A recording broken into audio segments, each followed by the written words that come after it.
एक राजा था प्यारे हंसजनों, एक राजा वो गया सुनार के पास और सुनार से उसने कहा भैया एक अंगूठी बनाना, सोने की अंगूठी। अब राजा सुनार को कहे सोने की अंगूठी बनाना, सोचो कितने बड़ी बात है, सौभाग्य की बात है सुनार के लिए। वो तो बड़ा ही प्रसन्न हुआ कि स्वयं राजा मेरे घर चल करके आए और आदेश किया एक सोने की अंगूठी बनाना, है ना, बड़ा प्रसन्न था। लेकिन राजा ने एक बात और कही दी, उस अंगूठी में ऐसा कुछ लिख देना कि मेरे हर समय काम आए, दुख में, सुख में, हानि में, लाभ में, जय में, पराजय में, अनुकूल में, प्रतिकूल में, सब समय काम आए, ऐसा कोई छोटा सा वाक्य उसमें लिख देना। यहीं पे बात फंस गई, यहीं पे बात, हाँ यहीं अड़चन आ गई उसके सामने। क्या किया जाए? एक तरफ राजा के अंगूठी बनाने का जो आदेश मिला था उससे बड़ा प्रसन्न था। जैसे प्रधानमंत्री जी, तुम लोग किसान लोग हो और किसान लोग हो, एचएमटी का भी धान बोते हो ना, एचएमटी धान बढ़िया होता है पतला वाला। कैसे गोटीन तुम लोग बोते हो कि नहीं? इंदिरा के हैं, छोटी ना, छोटी वो है इंदिरा, ठीक। क्यों इंदिरा बोती हो? हाँ बढ़िया चावल खाए करो, गौटिया लोग हो, मोटा मोटा नहीं खाए करो। हाँ अब उन्हें प्रधानमंत्री जी आए छत्तीसगढ़, पता चला धर्मू टोला में हृदय राम गौटिया है, उसके घर बहुत जमीन है और बढ़िया बढ़िया वो लोग अच्छी अच्छी किस्म का धान बोते हैं। तो आकर कह दे भैया 1 क्विंटल चावल भिजवा देना एचएमटी, तो कितनी खुशी हो जाएगी जी। स्वयं प्रधानमंत्री आदेश किया, ये तो पेपर में छप जाएगा, अखबार में आ जाएगा, पत्रकार दौड़े आएंगे आपसे पूछने के लिए, हाँ आपसे इंटरव्यू लेने आ जाएंगे, कैसा रहा, कैसे हुआ, क्या हुआ। एकदम ऐसे ही राजा ने आदेश तो कर दिया कि एक अंगूठी बनाना, लेकिन उसमें ऐसी बात लिख देना कि हर समय काम आए। समझ में बात नहीं आई, क्या करूं क्या न करूं। उसी समय उसके गांव में एक संत आया था। प्यारे हंसजनों, जहां कहीं समाधान न मिले वहां संत ही काम। जीवन में जहां कहीं कोई समाधान न मिले वहां संत गुरु ही काम आते हैं। संत जी ने कहा ये तो बहुत सरल बात है। सुनार ने कहा कि इसमें ऐसा कुछ लिख देना है कि सब समय काम आए। तो आप बताओ क्या लिखें? कहे तो बहुत सरल बात है। तो कहे क्या? बस इसमें लिख दो this too will pass, English में लिखा दिस टू विल पास, यह भी बीत जाएगा। हिंदी में अर्थ क्या होता है? यह भी बीत जाएगा, यह भी बीत जाएगा, इतना ही लिखवा दो, यह भी बीत जाएगा। लिखवा दिया। हाँ, और फिर क्या हुआ?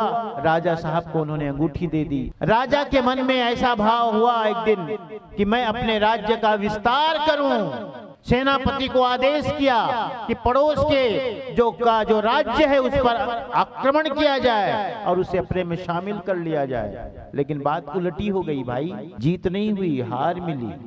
हार मिली तो राजा को अपनी जान बचाने के लिए भागना पड़ा। घोड़े पे सवार होकर के भागता रहा, उसके पीछे दुश्मन के सैनिक थे। भागता भागता भागता भागता जंगल की तरफ भागा। अनंत में उसने घोड़े को छोड़ दिया और पैदल भागने लगा। जा करके एक खोह था, खोह गुफा जैसे, उसमें उसने शरण ली। उसने सुना अरे दुश्मन के घोड़ों की टापों की आवाज, हाँ सुनाई पड़ रही है, नजदीक से नजदीक, नजदीक से नजदीक। दिल की धड़कनें बढ़ने लगी। उसने झट से उसको देखा, अंगूठी को खोल करके लिखा था दिस टू विल पास, अजन ये भी बीत जाएगा, धैर्य रखो, घबराओ नहीं, ये भी बीत जाएगा। ये संकट आया है, ये परेशानी आई है, ये भी बीत जाएगा, चिंता न करो। दिल को ठंडक पहुंची। घोड़ों की टापों की आवाज नजदीक से नजदीक, नजदीक से नजदीक, और उसके बाद उससे पार करके आगे बढ़ गए सैनिक। तो दूर से दूर, दूर से दूर होने लगे। बहुत अच्छा लगा उसे। फिर कुछ साल बाद उसने फिर से अपने सैनिकों को जोड़ा, फिर से संगठन को मजबूत किया और उस राज्य पर आक्रमण किया, चढ़ाई कर दिया। जब चढ़ाई कर दिया तो इस बार उसे जीत मिली। क्या मिली? जीत मिली। जब जीत मिली तो अपने राजमहल में आने की तैयारी हुई, उसकी स्वागत के लिए सारी तैयारी की गई। राजपथ से राजमहल राजा साहब बहुत ही धूम धड़ाके के साथ सैनिकों के साथ सवार होकर के चलता हुआ राजपथ पर चलता आ रहा है अपने राजमहल में। सैनिक घोड़ों पे सवार थे और सारी तैयारियां थी, लाव लश्कर थे और राजा को अहंकार आ गया, अभिमान आ गया कि मैं श्रेष्ठ हूं, मैं बड़ा, मैंने जीत लिया, मैं विजयी। तो सूरज की रोशनी अंगूठी पे पड़ी, अंगूठी पे पड़ी। ख्याल गया, उसने फिर खोल के देखा, राजन दिस टू विल पास, ये भी बीत जाएगा।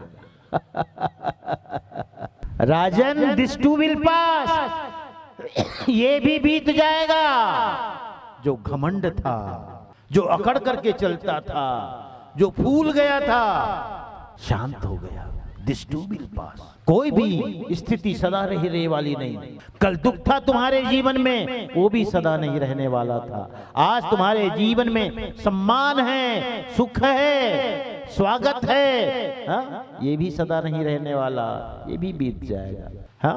प्यारे हंसजनों, इस छोटी सी कहानी से सीख मिलती है कि कैसी भी परिस्थिति हो, अनुकूल हो, प्रतिकूल हो, सुख हो, दुख हो, हमें सब समय शांत रहना चाहिए। दुख आए तो एकदम सिकुड़ नहीं गए, एकदम दुख, क्या करें, कैसे करें, समझ में नहीं आ रहा है, क्या होगा, कैसे होगा, ना, शांत शांत रह जाओ। सुख के भी क्षण आए तो उछलो मत, कूदो मत, इतराओ मत। और सुख के क्षण में बहुत लोग दूसरों का अपमान करना भी नहीं भूलते।